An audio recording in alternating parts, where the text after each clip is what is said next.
달 좋은 달 되시길 바랍니다. 근데 날씨가 더워도 너무 더운 거예요. 세상에 이렇게 더울 수가 있나요? 글쎄 날씨가 더워서 그런지 몰라도 요즘 세상 돌아가는 일들을 보면 너무 혼란스럽고 또 너무 난리도 아닌 것 같아요. 그죠? 뭐 크고 작은 일들이 더운 날씨 때문에 그럴까라고도 생각을 해봅니다만은 어쨌든 간에 하여튼 그 더운 날씨 속에 건강하시면서 믿음을 잃지 아니하는 우리 믿음의 구사가 되시길 바랍니다. 여러 가지 혼란된 사건들을 바라보면 배울만 집에 온 양반들이 그 저쪽에 오고 가는 그 이야기 들어보면 아주 불량 중에 불량. 그렇죠? 아마 날씨 더운 탓이라고 생각을 하고 내가 이해를 하겠습니다만은 경제는 어렵다고 이야기를 하고요. 학교 교사들은 못해 먹겠다고 난리고요. 또 어제인가 그저께 뉴스 보니까 뭐 고등학교 제자가 또 스승을 또 이렇게 이런 세상의 모습을 지금 우리가 보고 있어요. 이 오리발 내미는 여러 가지 일들을 바라보며 아이고 양심불량이다. 그런 생각도 한번 이렇게 해보면서 근데 요즘 우리 잘 알고 있죠. 묻지마 폭행이 또 갑자기 또 일어나죠. 그래서 오늘 아침에 이렇게 인터넷 신문을 바라보니까 10대에서 30대의 젊은이들이 예약 살인하겠다?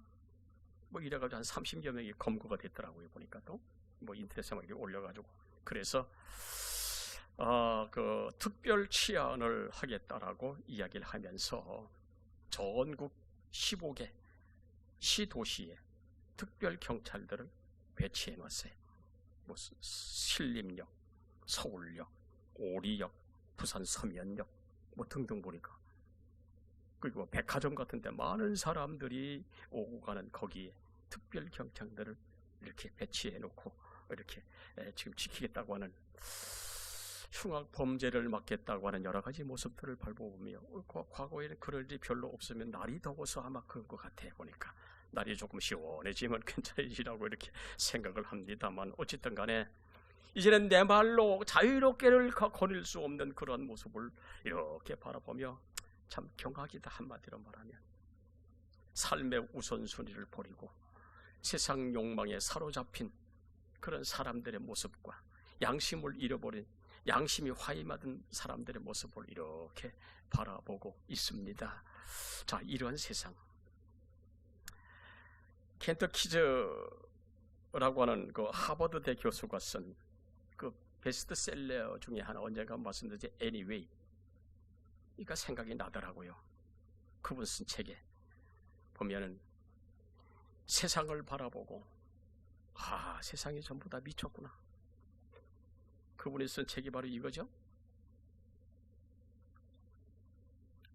Anyway 우리 한번 기회가 있으시면 한번 사보시는 것도 괜찮아요. 이 Anyway 이 켄터키즈 하버드 교수가 쓴 책인데 우리나라 말로 번역을 되기를 뭐라고 번역이 됐는고 하니까 미친 세상에서의 희망이다 라고 번역이 되어져 있어요. 이 교수가 세상을 바라보고 세상은 다 미친 것 같다.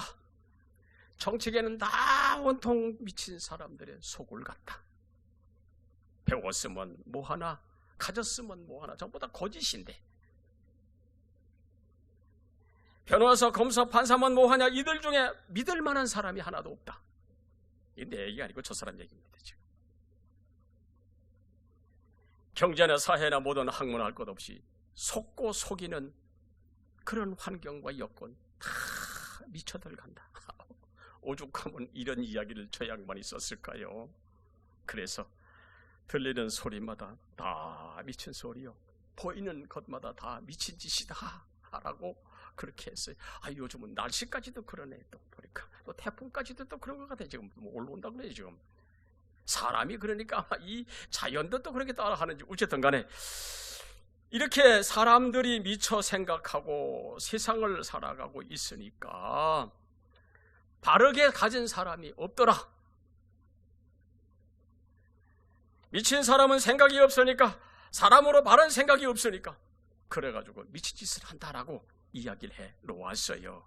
미친 사람은 다 자기가 정상이라고 생각하니 미친 행동을 한다는 이야기입니다. 지금 이것이 우리나라뿐만 아니요.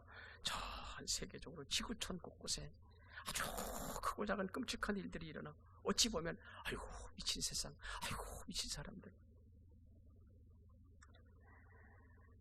그러면서 이 사람이 하는 말이 뭐냐 하면, 수많은 세상 사람들이 돈과 권력과 명예에 미쳐 돌아가지만 이 미친 세상과 상관없이 누가 뭐라고 하든지 anyway 어쨌든 간에 나만큼은 바로 살자. 그게 바로 anyway. 세상 미쳐 살아가는 사람들은 자기 살기 위해 극단적 이기주의가 되어 이웃이 없어요. 친구가 없어요. 가족이 없어요. 자식도 아내도 남편도 이웃도 나라도 없어요. 오직 자기의 중심이 되다 보니까 이기주의, 극단주의. 이렇게 모두가 정신을 못 차리고 그릇된 길로 가고 미쳐 돌아가지만 anyway, 그러나 나만이라도 바로 살아서 나의 조그만 영향이 그래도 사회의 영향으로 좋은 세상으로 만들어지는 그 영향이 됐으면 좋겠다. 이 역설적인 일침을 가하는 것이 바로 anyway입니다.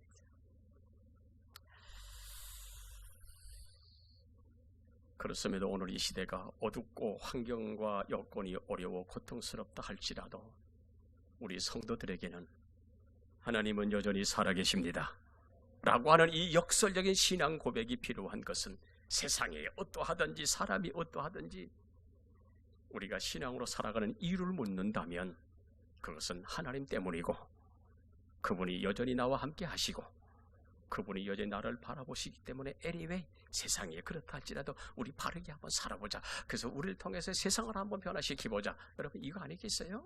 여러분, 고백이 뭡니까?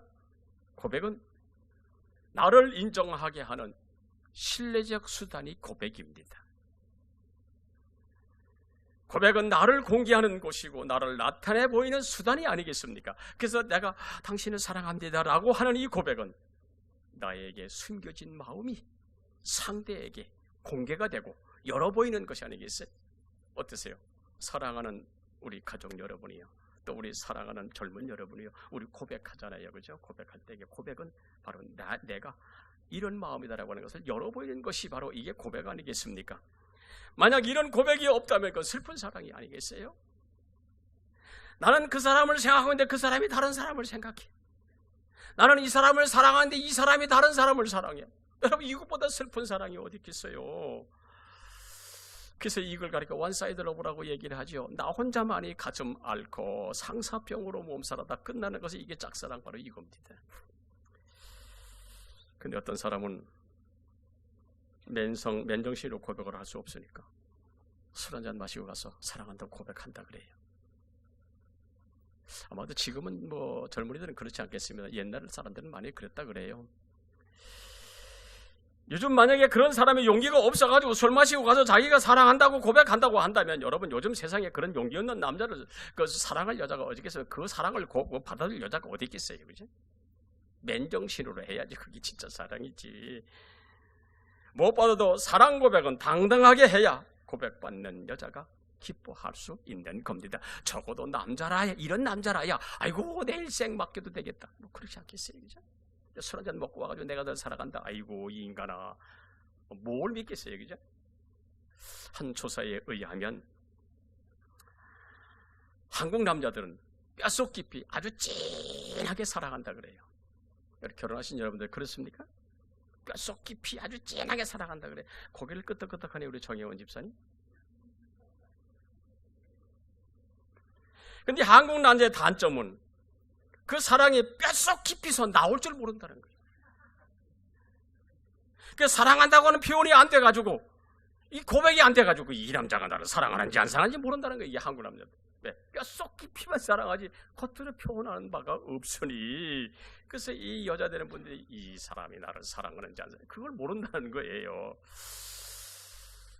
그래서 내가 너를 사랑한다는 프로포즈 고백은 아주 중요한 거예요, 그죠? 이 남녀 관계. 왜냐하면 그 사랑의 고백은 나의 마음을 표현하는 수단인 동시에 나의 진심을 상대방에게 알려주는 가장 진솔한 전달 수단이기 때문에, 그래서 고백이 너무 중요한 거예요. 우리 오늘 젊은이 같이 나왔는데 고백을 했나 모르겠네, 저쪽에. 그렇게 할 줄로 믿고. 여러분, 그 고백이 자기의 마음을 나타내 보이는 수단입니다. 이 고백은 우리 신앙생활에도 아주 그대로 적용되는 거예요. 그 신앙 고백은 세상을 향해 나는 그리스도인이다라고 고백하는, 그 공개하는 것 아니겠어요? 그럼 어떤 사람은 사회생활에, 직장생활에 자신이 그리스도인임을 나타내기를 꺼려한다 그래요. 이거 떳떳하지 못한 거 아니겠어요? 내가 떳떳하면 누구를 만났는지 어떤 직장에 나는 예수 믿는 사람이야 라고 이야기를 하지만 떳떳하지 못하니까 그걸 공개하지 못한다는 거예요. 내가 세상에 그리스도인임을 공개하면 그때부터 나는 그리스도인으로서 무엇을 하든지 어디를 가든지 떳떳합니다. 조롱될 필요도 없고 비굴할 이유도 없어요. 왜요? 자랑스럽잖아요. 사랑하는 여러분들이 우리 예수 믿는 것 자랑스러워 하시기를 예수 이름으로 축원합니다. 주눅들 이유가 없잖아요. 왜요? 하나님을 믿는, 살아계신 그분을 믿는 우리가 뭐 세상 속에서 주눅들 이유가 하나 뭐가 있겠어요? 왜요? 사도 바울이 말한 것처럼 사나 죽으나 주의 것이니까. 또 하나, 내가 그리스도임을 공개하면 여러분 스스로 우리 행동 거지를 조심하게 되죠. 어떤 사람은 이 대중교통을 이용할 때 지하철을 타든지 버스를 타든지 하는데 이 성경을 이렇게 들고 탄대요. 왜요? 이 성경이 내가 그리스도인임을 이야기하기 때문에 그렇다는 거예요. 또 내가 그리스도임을 공개하면 가지 말아야 할 것은 안 가고 먹지 말아야 할 것은 안 먹게 되고 스스로 책임 있게 행동하고 책임을 느끼며 세상을 살아가기 때문에 오히려 주변 사람들이 나를 그리스도로 인정해 주게 되어지잖아요. 그러면 여러분 마음대로 신앙생활을 할 수 있고 소신 있게 신앙생활을 할 수 있고, 그렇게 되어지면 작은아마 우리의 삶을 통해서 내 주변 사람이 감동을 받고 내 주변 사람이 변화가 되어지고, 여러분 그렇게 되면 우리가 한 사람 한 사람은 그렇게 되지 우리가 마음 놓고 세상을 활보할 수 있고 지하철도 탈 수 있고 버스도 탈 수 있고 신림역도 갈 수 있고 다 갈 수 있잖아요. 이것이 그리스도인의 시대적 사명이라고 한다면 저와 여러분이 그리스도인인 것을 자랑할 수 있기를 주 이름으로 축원합니다. 그러나 만약 자신이 그리스도인이지만 불신자처럼 먹고 마시고 한다면 어디 가도 이 사람이 인정받을 수가 없잖아요. 아이고 예수 믿어도 소용없네, 안 그렇겠습니까? 웃음거리가 되고 말 것입니다. 그래서 신앙의 힘을 공개하는 것은 그것은 세상을 거룩하게 만드는 하나의 시작이 되어진다는 이야기입니다. 오늘 성경에 보면 예수님께서 공생의 말기에 이제 제자들을 데리고 가이사랴 빌립보 지방으로 이렇게 데리고 올라갑니다. 그 지방은 높은 언덕에 되어 있어요. 무역 중심이요, 그 자리가 또 교통 중심이요, 또 거기에 군사 요충지요. 그러다 보니까 아주 문화적으로 화려하게 되어지고 동시에 퇴폐하는 문화가 만들어지게 되어지니까 어둠의 사람들이 아주 득실거리고 로마 군인들이 진을 치고 있어서 정치적 세체가 아주 짙은 지역이 바로 이 가이사랴 빌립보 지역입니다. 이 지역에 주님이 3년 동안 제자들을 데리고 다니며 교육시키고 보여주고 가르쳐 주셨는데 그 제자들이 과연 주님을 뭐라고 이야기하느냐, 고백하느냐를 지금 묻고 있는 거예요. 그래서 사람들이 인자를 누구라고 하느냐? 너희는 나를 누구라고 하느냐라고 묻고 계세요. 어떻게 생각하고 있느냐를 묻는 거예요. 여러분이요, 오늘 이 시간 우리 한번 함께 생각해 보시죠. 예수를 어떻게 생각하고 계세요? 뭐라고 생각하고 계세요? 어떤 분이라고 생각하고 계세요? 우리 그걸 한번 알아보자고요. 다른 말로 말하면 제자들에게 주님은 어디를 바라보고 있느냐? 세상을 바라보고 있느냐? 아니면 화려한 것을 바라보고 있느냐? 아니면 주님을 바라보고 있느냐? 아니면 하늘나라를 바라보고 있느냐? 이걸 지금 묻고 계시는 겁니다. 그래서 사람들이 나를 누구라고 하느냐라고 하는 주님의 질문에 제자들은 세례 요한, 엘리야, 예레미야 선지자 중에 하나입니다 라고 이야기하자. 그렇다면 너희는 나를 누구라고 하느냐 질문할 때에 베드로가 주는 그리스도시요 살아계신 하나님의 아들이십니다 라고 고백을 하니까, 아이고 이 고백이 하나님이 그냥 감동을 받으시고, 아이고 바요나 시몬아 내가 복이 있구나, 이렇게 놀라운 칭찬을 해주시면서 이 우리에게 주시는 교훈이 있다면 이 신앙 고백에서 빼놓을 수 없는 것이 있어요. 그건 뭡니까? 신앙 고백의 요소가 무엇이냐, 신앙생활의 요건이 무엇이냐를 우리에게 지금 가르쳐주기 있게 오늘 그걸 한번 살펴봐요. 첫째 하나, 그게 뭡니까? 큐리오스라고 하는 오늘 본문의 단어입니다. 그리스어 큐리오스라는 말은 우리말로 주여 그런 뜻입니다. 그래서 신앙 고백의 요소 중 가장 중요한 요건 하나는 주라고 하는 고백입니다. 너희는 나를 누구라고 하느냐라고 하는 주님 질문에 베드로는 주는 그리스도시여라고 하는 이 대답, 이 베드로가 말하는 주라고 하는 이 개념은 주는 나의 주인이십니다. 바로 그 주는 나의 주인이십니다. 그런 뜻입니다. 이 단어의 시작은 로마의 환경에서부터 시작이 됐습니다. 그때는 로마가 지배했던 그런 때이기 때문에, 그래서 로마인들의 노예들이 자기 주인을 가리켜서 주라고 불렀습니다. 당시 주인은 막강한 힘을 가지고 있어서 노예들의 생명권 가지고 있습니다. 그래서 우리 로마 시대 중세 시대의 전쟁을 보면 전쟁에서 패한 국가는 그 승리한 국가에 다 노예가 되어버리는 거예요. 이 노예는 아무런 힘도 없이 주인은 그 노예들의 생명권 가지고 있습니다. 그래서 노예는 주인의 처분대로 살려주면 살고 죽이면 죽는 거예요. 노예는 자신도 노예요, 자식도 노예요. 그리고 이 모든 것은 다 주인의 것이고, 그 주인이 팔면 팔려나가는 거고, 죽이면 죽는 거예요. 이게 바로 노예의 신분입니다. 그래서 노예는 주인의 소유고 주인의 재산이고, 이것이 바로 주의 개념입니다. 오늘 우리 그리스도인들이 예수님을 나의 주라고 고백을 합니다. 그 말은 주님은 나의 주인이시고 주님은 나의 생명이시고 나는 주님의 것입니다라고 하는 이런 뜻입니다. 이렇게 내가 예수께 나의 주님이라고 고백한다면 그때부터 나의 전 존재, 나의 모든 삶, 사는 것과 죽음까지도 현재 미래까지라도 다 주의 것입니다. 그러므로 내 인생 모두를 주님께 맡기고 살아가는 것이 바로 주의 개념. 여러분, 우리 주님을 의지하고 살아갑니다. 믿습니까? 우리는 주님을 의지하고 주님께 모든 인생을 맡기고 살아갑니다. 왜 그렇습니까? 주님은 나의 주인이시니까. 그분이 나를 책임져 주실 것이니까. 그러므로 우리가 모든 것 다 주님께 맡기고 살아가잖아요. 이렇게 주님을 나의 주인하고 고백할 수 있는 신앙이라고 한다면 우리들이 세상을 사는 삶의 모습은 분명히 달라져야 되지 않겠어요? 왜요? 주님은 나의 주인이시고 그분이 나의 생명을 쥐고 계시고 내 모든 삶을 쥐고 계시는 그분이라고 한다면, 그분을 믿고 살아가는 모습이라고 한다면 무언가 좀 세상 속에 달라져야 되지 않겠어요?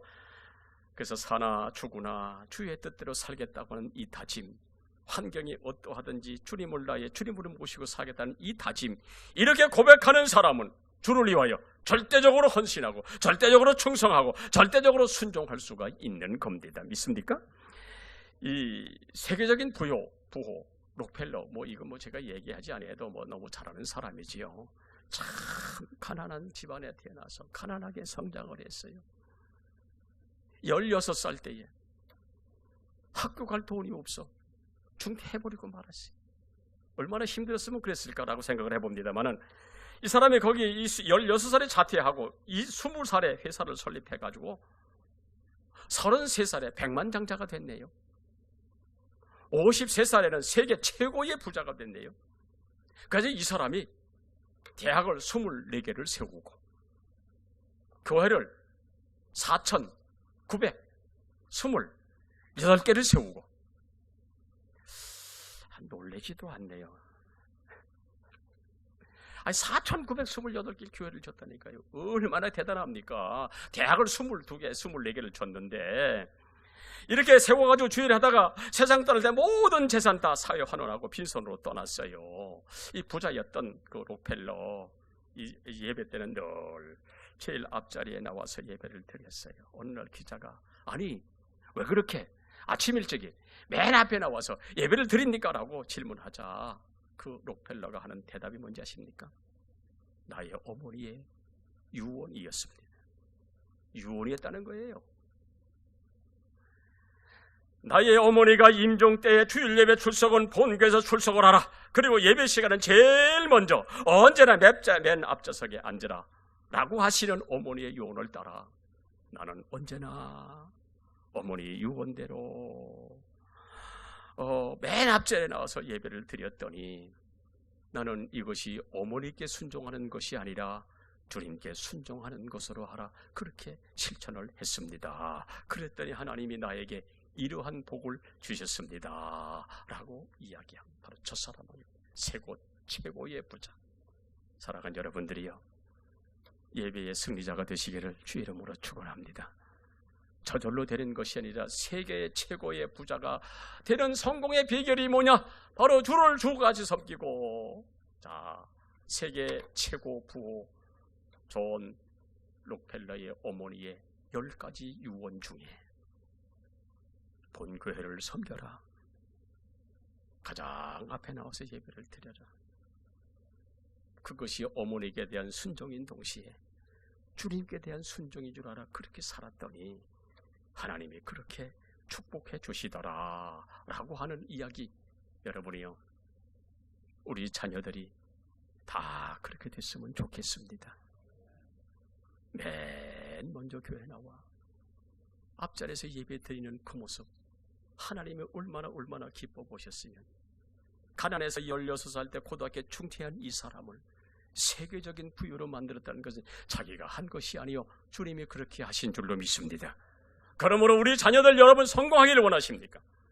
언제나 주님 앞에 나와 예배 드리는 것을 가리키고 예배 드리는 그 자리는 앞자리로 정해주시고 그렇게 가르친다면 하나님은 동일하게 축복해 주실 줄로 믿습니다. 그렇습니다. 환경이 어떠하든지 세상이 어떠하든지 예수는 우리의 주인이십니다. 그래서 예수는 우리의 주인이라고 하는 이것은 변할 수가 없는 것은 왜요? 그분은 나의 주인이시기 때문에, 이것이 우리 신앙이기 때문에 그렇습니다. 그러므로 신앙 고백은 나의 삶이 되고 나의 신앙이 되고 나의 순종이 되어서 우리 사는 동안 저와 여러분이 복이 되고 우리의 가정들이 복이 되고 우리 자녀들이 복이 되었으면 좋겠습니다. 두 번째로 크리스토스라고 하는 이 단어, 그리스도라고 하는 단어입니다. 오늘 본문의 베드로는 주는 그리스도시요라고 고백을 했습니다. 이 헬라어 크리오라고 하는 이 동사 아로부터 그리스도가 시작이 됐는데 이 동사는 무슨 뜻이냐? 기름 붓다라는 뜻입니다. 이게 레위기 4장에 나타나 있어요.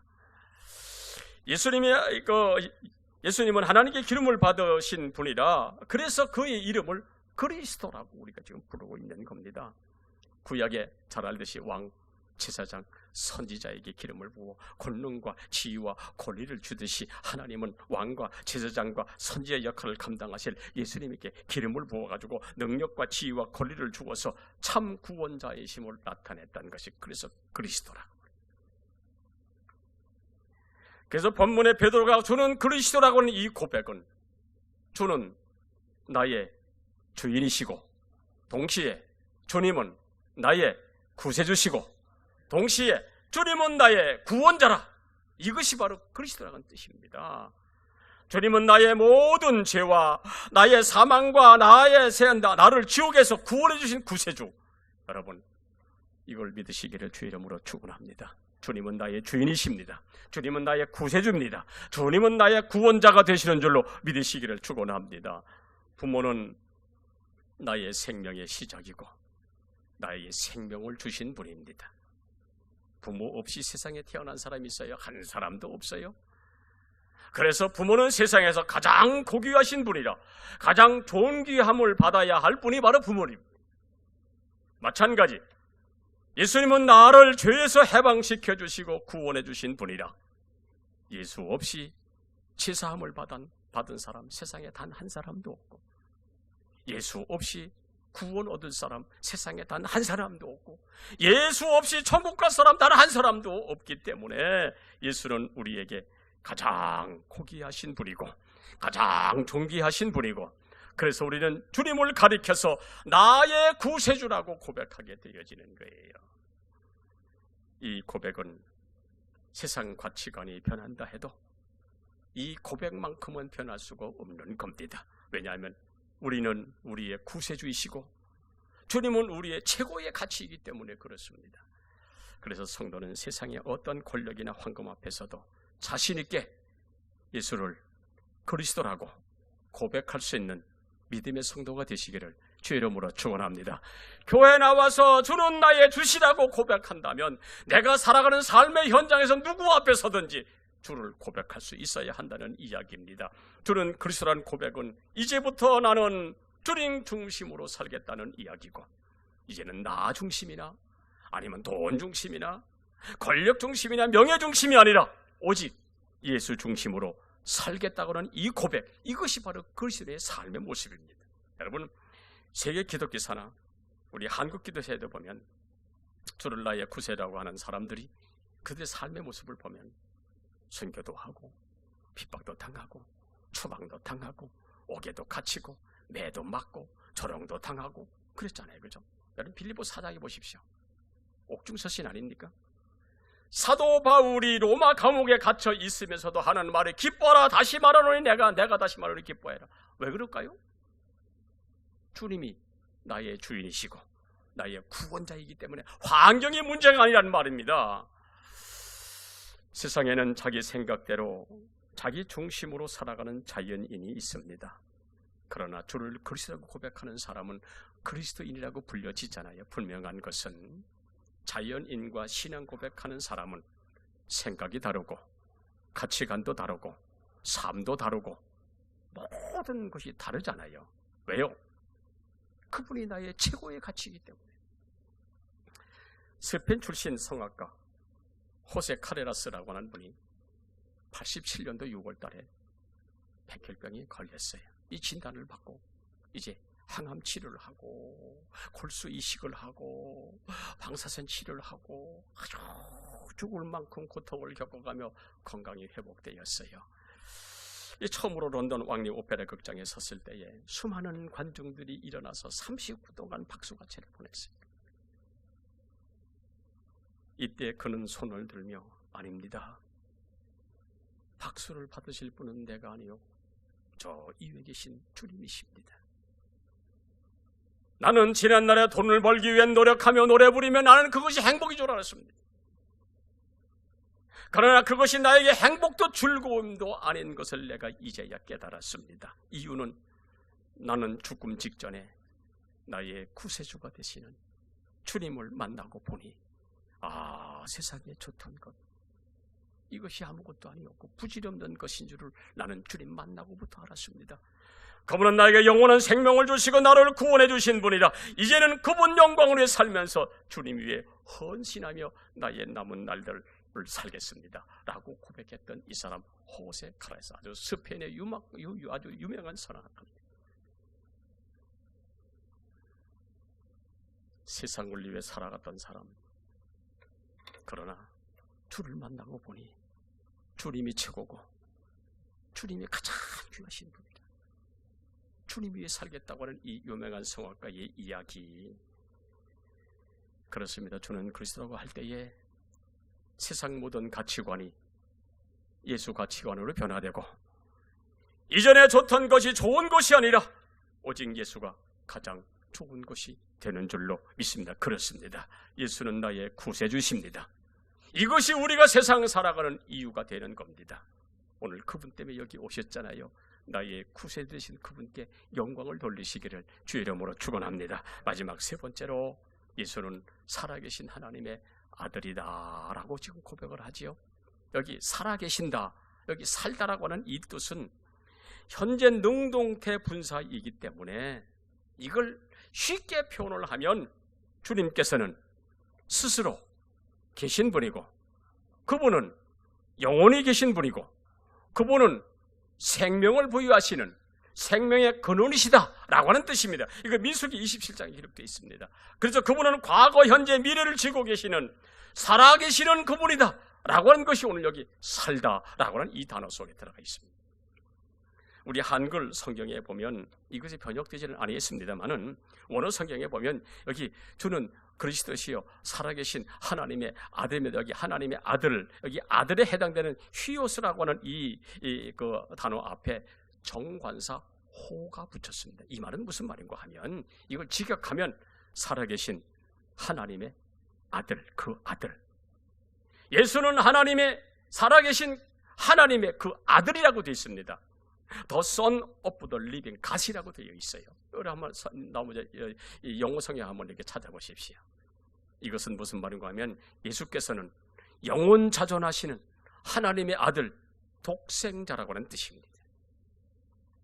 그러니 오늘 본문에 예수님의 제자들에게 너희는 나를 누구라고 하느냐라고 하는 그 질문, 베드로가 주는 그리스도이신 살아계신 하나님의 아들이라고 대답을 하자 어떻게 주님이 표현하십니까? 바위나 시몬아, 내가 복이 있구나. 이를 내게 알게 하니는 하늘에 계신 내 아버지시니라. 너는 이제부터 베드로라, 이 반석 위에 내 교회를 세우리라. 천국 열쇠를 내게 주리라. 하늘에서나 땅에서나 매는 대로 풀면 푸는 대로 내가 해줄게. 얼마나 주님이 감동을 받으셨으면 그러셨을까요? 아주 극구 칭찬을 했습니다. 뭡니까? 주님은 하나님의 아들이라고는 이 고백을 너무 감격히 하시더란 얘기입니다. 왜 우리가 주는 하나님의 아들이라고 고백해야 하는지 여러분 아시겠어요? 이유는 주님이 가장 기뻐하시고 감동을 받으시니까. 그분은 하나님의 아들이신 줄로 믿습니다. 그러나 몇몇 사람들은 아이고 뭐 예수님은 성자 중에 하나지요. 아주 유식한 것처럼 대답하자면 아주 무식한 대답하는 사람들도 있어요. 성자 중에 하나래 예수가. 그분은 살아계신 하나님의 아들인데 불구하고 아이고 그분은 성자 중에 아니요. 예수는 살아계신 하나님의 아들이시라. 지금도 살아 역사하고 계시는 줄로 믿으시기를 축원합니다. 또 어떤 사람은 예수를 윤리적인 예수로 믿고요. 아이고 예수 믿은 바르게 살고 바른 길 가고 윤리적인 예수를 이야기해요. 또 어떤 사람은 병 고치는 예수, 어떤 사람은 먹이는 예수라고 말해요. 참 기가 막힌 일들, 기가 막힌 이야기를 많이 합니다만은 아니요. 만약에 먹이시는 예수요, 병 고치는 예수요, 아니면 윤리적인 예수라고 한다면 여러분 그 사람을 위해서, 그분을 위해서 여러분 일생을 바칠 사람이 있겠어요? 아무도 없어요. 그런 예수는 그런 예수가 아니고 살아계신 하나님의 아들 예수인 줄로 믿습니다. 그분 예수가 나를 구원하시는 구세주로 오셔서 십자가에 죽으셨으므로 그 예수를 위하여 일생을 걸고 목숨을 바치는 여러분 수많은 선교사들, 우리나라에 지금 3만여 명이 지금 나가 있어요. 그 사람이 바보입니까? 멍청입니까? 이상합니까? 잘못됐습니까? 아니요. 공부도 많이 한 사람들이요. 주님이 나를 위하여 십자가에 죽으신 은혜가 너무나 커. 세상 모든 거 다 내려놓고 선교에 나가 예수 복음을 전하고 살아계신 주님을 증거하고 있단 말이죠. 무엇을 이야기합니까? 예수가 하나님의 아들로 구세주라고 고백하는 사람들의 모습, 거기에 내 인생을 맡기게 돼도 부족함이 없기 때문에 수많은 선교사들이, 수많은 하나님의 종들이 목숨을 걸고 교회를 지키고 목숨을 걸고 예수를 전하고 있는 겁니다. 주님은 하나님의 아들로 오셨다는 그 신앙 고백이 평생을 좌우하니까 자기 일생을 바쳐도 조금도 부족함이 없으니까 다 투자하고 자기 인생을 투자하고 있어요. 여러분 죽도록 충성하는 이유가 뭔지 아세요? 예수는 하나님의 아들이라, 그분 우리의 구세주라. 그러므로 여러분 죽도록 충성할 수가 있는 겁니다. 그 강화도에 그 안디옥 교회라고 불리는 그 감리 교회가 하나 있어요. 이 홍의 감리 교회. 지금도 그 교회가 존재하고 있어요. 복음의 불모지였던 광화 구석구석에 하나님 말씀을 전하며 목숨을 귀하게 여기지 아니했던 초대 교회 성도들이 있었습니다. 이 교회는 선교사들의 도움 없이 교인들의 힘으로 아름다운 교회를 세웠어요. 그 홍의교회 교인들은 스스로 죄인임을 인정하면서 늘 검은 옷을 입고 다니면서 어떻게 하면 예수 잘 믿을까? 어떻게 하면 예수 잘 섬길까? 어떻게 하면 예수 믿는 사람답게 세상을 살아갈 수 있을까 생각을 하다가 예수 믿는 게 너무 귀하기 때문에 그들은 자기들의 이름을 바꾸기 시작했어요. 부모님이 지어진 이름보다도 믿는 것이 더 귀하기 때문에 부모가 지어준 이름 대신에 다른 이름으로 자기들의 이름을 지어가기를 시작을 했어요. 그래서 그들은 하나님을 믿으니 첫째로 믿을 신자를 쓰자. 두 번째로 하나님을 바라보자. 바라보는 사람들이 우리 경외할 경자를 쓰자. 세 번째로 하나님 말씀에 순종하며 살자라고 해서 순할 순자를 쓰자. 그리고 네 번째로 성령 받아 능력 있는 사람이 되어야 되지 않겠느냐? 그러므로 능할 능자를 쓰자. 자기들의 이름에. 그리고 한날 한시에 예수 믿어 구원받았으니 그러므로 한 형제여 믿음의 첫 열매들이라고 우리가 이야기하고 있으니 그러므로 우리 일자를 쓰자. 한날 한시에 예수 믿고 한날 한시에 믿음의 한 형제가 됐으니 우리 일자를 쓰자. 그래서 신일, 경일, 순일, 능일이라고 부모가 지어준 이름 대신에 신앙의 이름을 붙여가지고 생활을 했어요. 그래서 우리 한국교회사에 나타난 광화지역의 초대교회 전도인들의 이름을 보면 박능일, 김경일, 권신일 등으로 이름이 되어져 있어요. 뭡니까? 예수는 살아계신 하나님의 아들로 믿기 때문에 부끄럽지 않게 세상을 살아가자. 바로 이 사람들이야말로 바로 하나님의 사람들의 모습이었습니다. 여러분 한번 강원도 가보십시오. 저곳이 지금 큰 도로가에 저렇게 세워져 있습니다. 그렇게 믿음으로 살아갔던 사람들의 묘지가 지금도 저렇게 보존이 되어져 있습니다. 지금도 그 교회가 현재 저렇게 세워져 있습니다. 홍익교회 역사관이 지금도 저렇게 보존되어 있어. 과거에 믿음으로 살았던 사람들, 어떻게 하면 믿음으로 살까? 어떻게 하면 신앙으로 살까? 어떻게 하면 그리스도로 살까? 몸부림쳤던 사람들의 모습이 저 속에 기록이 되어져 있습니다. 그래서 저는 그리스도시요 살아계신 하나님의 아들이십니다 라고 하는 이 신앙이 이 시대에 저와 여러분의 신앙이 됐으면 좋겠습니다. 이 고백을 주님이 얼마나 기뻐하시는지, 땅과 하늘에 무엇이든지 매면 매는 대로 맬 것이고 불면 부른 대로 그렇게 돼주겠다, 그런 복을 주시겠다 라고 약속을 하셨잖아요. 이 신앙 고백이 세상 사는 동안 우리 모두의 든든한 백이 됐으면 좋겠습니다. 예수는 나의 힘이요, 예수는 나의 배경이요, 예수는 나의 목자요, 예수는 나의 소망이요, 세상 사는 동안 나와 함께 하시고 세상 떠나가는 날 나를 천국에 데려가실 분은 예수밖에 없는 줄로 믿습니다. 아무리 세상이 이렇다 저렇다 할지라도 여러분, 이미 세상은 진실이 사라졌어요. 거짓이 난무해요. 하지만 예수는 나의 주인이시고 예수는 나의 구세주시고 그분은 하나님의 아들이십니다. 이 신앙 고백이 세상을 이기는 능력이 되어 세상을 변화시킨다면 여러분, 우리 신림역에도 마음대로 갈 수 있고 오리역에도 마음대로 갈 수 있고 서울역에도 마음대로 갈 수 있어요. Anyway, 왜 우리가 이렇게 살아야 됩니까? 우리가 변화되면 자그마한 것이 또 변화되고, 나 한 사람이 변화되면 저 사람도 변화되고, 여러분, 그러면 살만 나는 세상 될 줄로 믿습니다. 8월이 시작됐습니다. 저와 여러분의 삶의 환경과 여건 속에 오직 그리스도인으로서의 아름다운 삶이 하나님께 영광이 되어지고 우리 모두에게는 신앙의 승리가 되어지기를 예수의 이름으로 축원합니다.